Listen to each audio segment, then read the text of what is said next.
How many of you have actually seen one of our machines in person? Have you guys got a chance to go and actually look at one of the black boxes? Actually, not many. I figured you guys would be out there, like, taking a look before. But that we've created, that's unlike any other artifact that's ever been built in the history of humankind. It does something with nature that's entirely unique. Okay, before I start, I just want to point out, I want you to remember what he said.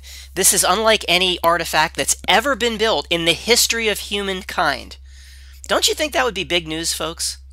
Well, how come nobody's talking about it other than a few little TED Talks? There's something really odd going on here with D-Wave. And I'm going to say something completely different than what you think. I'm not just going to say D-Wave is Mandela effect. And I see the Mandela effect, but that's not where I'm going in this video. This all could be fake. I don't know exactly what's going on. But it's just 1 + 1 + 1 doesn't equal 3. If you can read the matrix code, something else is going on. It just doesn't add up. So he just said it's basically the greatest achievement in humankind. And then he said it does something with nature that we've never seen before. And, well, why isn't it? How many news reports have there ever been about D-Wave? No one's talking about it. Well, someone right now might be saying, well, Matt, they're trying to, it is causing the Mandela effect, or they're trying to cover it up now. They're trying to keep it quiet. No, they're not, because you wouldn't do TED Talks. TED Talks is a forum sponsored by the New World Order. TED Talks is the system. TED Talks is the New World Order. It's just the same as Zuckerberg and Facebook. It's not this little TED Talk came up organically. If the New World Order wants to introduce something to the population, they use TED Talks. You start your name, Larry Talks, and see how far you get. No, it is the system. Look at the language, hacking the multiverse. It's very negative. That's very odd. But the point to start out with, he says it here, and he said it at the TED Talk. It taps into parallel universes. We're changing, we're doing things, tapping into a parallel dimension. Just bizarre stuff. This is the greatest achievement, but nobody talks about it. Why isn't it on the CBS Evening News? If they were trying to keep it quiet, it wouldn't be a TED Talk. Okay? So if you think TED Talks is not what I think it is, then I guess right now we disagree. So let's move on. There's more oddities. This presenter used the exact same picture and quote in his TED Talk, where this guy says, quantum computation will be the first technology that allows useful tests to be performing collaboration between parallel universes. Should be a big deal. How many of you know something about quantum mechanics? Just a little bit? Okay, no, but not many. So here, we're creatures of blood and flesh and bone. Look at the cardboard sign, standing in front of a cheap curtain. I mean, what is this? This is the company that's charting a new course for humanity with tons of venture capital. He's got a $5 cardboard sign. He's giving it. These aren't venture capitalists, these people. They're like regular old people. There's kids. It's a small audience. Who's he talking to and why? Think about it. We know that we see the world through veils. What's actually there is not what we perceive. We have common sense views of the way things should be, and they work often. But when we build machines that are able to look down deep past these veils, what we see is something very different than what we think is there. And sometimes... That's just creepy in and of itself. We build machines now that can see beyond the veil, and the veil represents what we think is there. Well, isn't he supposed to explain what the D-Wave is, like how it benefits business or society? Forget that. This guy doesn't understand it himself. All right, he does not. Assuming it's real, and I'm holding out it's 50-50. It could be fake. Okay, we'll try to get to the agenda. I don't know. I'm open-minded, but it's not adding up. Let's just say it's real. Well, I could see at the TED Talk he introduced the concept to the world, but now he's still giving these types of TED Talk pitches, talking about machines tapping into parallel universes. Where's the guy that actually builds the quantum chip? Where are the people that build it? Why can't he ever explain exactly how it works? You keep saying the same thing in this TED Talk type of presentation. So if it's real, I can tell you right now, he doesn't understand it himself. If it's real, he was given the technology by something or someone or some entity. And I hadn't met that person, where would I be now? Now, quantum mechanics makes this prediction, that all of those paths not taken are all real, in the same sense of the thing that you remember is real. So in your memories of your past, in this set of decisions that have brought you to this point in this room, there are an enormously large number of other yous. There are enormously large number of realities where you were never born because of the decisions of your ancestors. And all of these is just as real as the one that we're in now. Okay, he's talking general quantum theory, but if any part of it is right, is correct, and if he's built a D-wave computer that goes into another dimension, well, it's right then, right? Well, if it is right, it's only like the most important thing one human being has ever said to another. So why is he giving a presentation in front of a cheap cardboard sign, a cigarette-stained curtain to a bunch of old people and kids that have absolutely no ability to invest in his company? I mean, to me, it's just an excuse to get the word out on the internet and to basically, in another way, pitch the same thing he was saying at the TED Talk. And the TED Talk is just another way for the system to leak out information, whether it's real or fake. So, just to wrap it up, this section, he explains the D-Wave works by going into a parallel universe. That's the same as ours in every way. You're the same name. Everything's the same. Hundreds of trillions of things are the same, except the D-Wave finds the one little thing that's different, the one microqubit that's different, and it uses that to make calculations.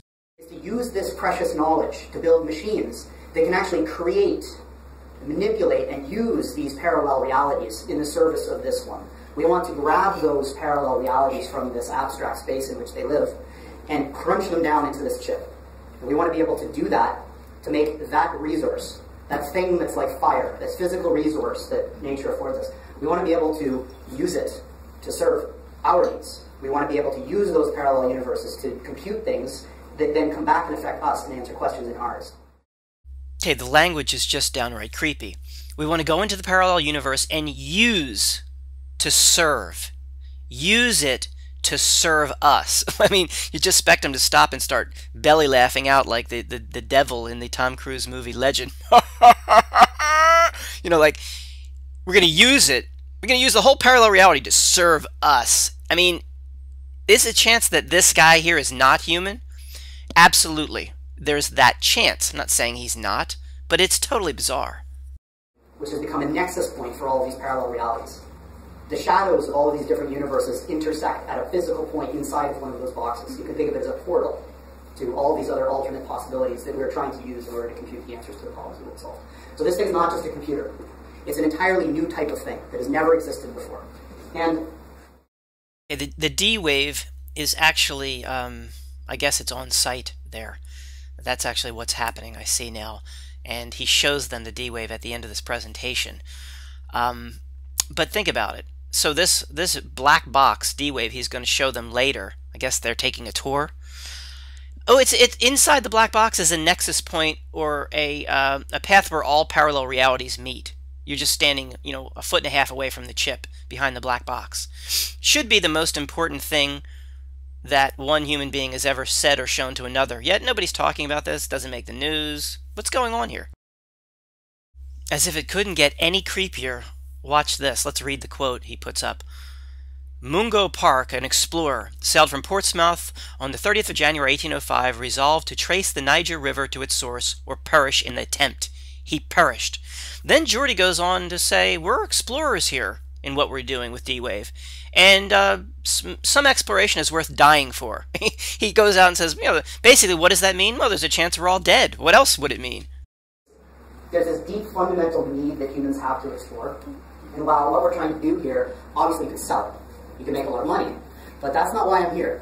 I mean, that's nice. But if I wanted to make a lot of money, I could have been a banker or something. You know, there are lots of ways to make money. This really is about exploring. It's about being like Shackleton and going into the Antarctic and eating penguin for 30 months just because no one has ever been there. So many of us will die in the service of exploration if we need to because it's so important to us. We want to know what is going on in the universe and use it. So lots of people who have explored in this way ended up not surviving their encounter with the unknown. And there's a lot of risks involved in this kind of project. You know, there's the obvious ones that we're doing something crazy. Many of us will die in the service of exploration? Is that typical verbiage you would select while giving a presentation when you're building a machine that does calculations? And why the whole segue into, well, Shackleton and all these explorers did all this. Many were willing to die.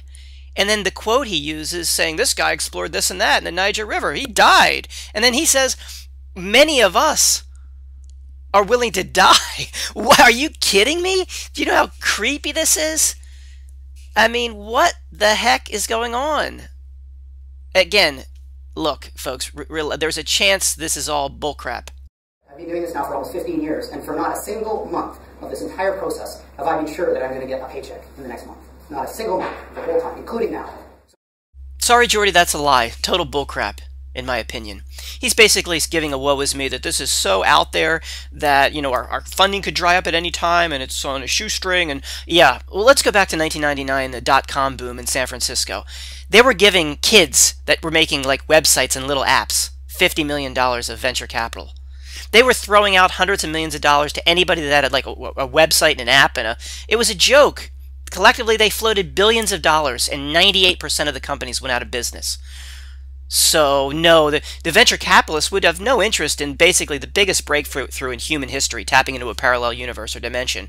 And how about the U.S. government? DARPA, the NSA, the CIA, they have no interest, right? They would have no interest in saying, what are you doing? Can you show us how you're tapping into a parallel universe? Maybe we can use that to monitor the Russians. The U.S. government would have no interest in this. They're just going to let Jordy and his little team of drunks, you know, just make the chip on their own. And you tell us if you come up with something big, Jordy. Give me a break. Now, when one element of a presentation breaks down, one must assume it all may be bull. You'll see, here's the tour now. There's a guy standing with his drink in front of the D-Wave. God forbid he spills the drink on the D-Wave. It could create a portal, and demons will just walk into this reality. Come on, you're going to let somebody stand with their drink next to the most sophisticated piece of equipment ever built in human history? And I guess this readout shows that it's getting close to absolute zero. They have to take the temperature down to absolute zero, something like negative 420 degrees Fahrenheit, 150 degrees colder than deep space. Well, again, why do no one ever explains if this is real, and there is a chance Geordie Rose is just a pitch man. We can speculate in another video why he continually makes this pitch, or why they want all of us believing that this D-Wave communicates with parallel universes. But, you know, if it's real, there would be a scientist at some point that says, yeah, I work on D-Wave, and let me explain how it works. So, okay, well, again, maybe it is real, and maybe like in the movie Contact, they were given the plans or specifications to build this thing by some other being, entity, who knows what. They build it, and then, like they said in the Contact, it creates a portal and a bunch of green men pour out into New York City. I don't know. I just know a lot of this bullshit doesn't add up. I just don't think you would even have a little tour group come in with kids and people with whiskey sours and put the whiskey sour right next to your, you know, $150 million piece of machinery. That doesn't sit right with me, but that's minor. The biggest thing is these two things. The creepiness of them constantly talking about using parallel universes, and if that's true, it's really the most important venture one human being has ever set out to do. So, therefore, where's the government? Where's the blackest part, the darkest part of the United States military? And there's a guy with his beer right there, he's just drinking away. Where's the CIA? They're going to just let Geordie on his own, just go ahead, have fun. If you get something, come back and talk to us about it.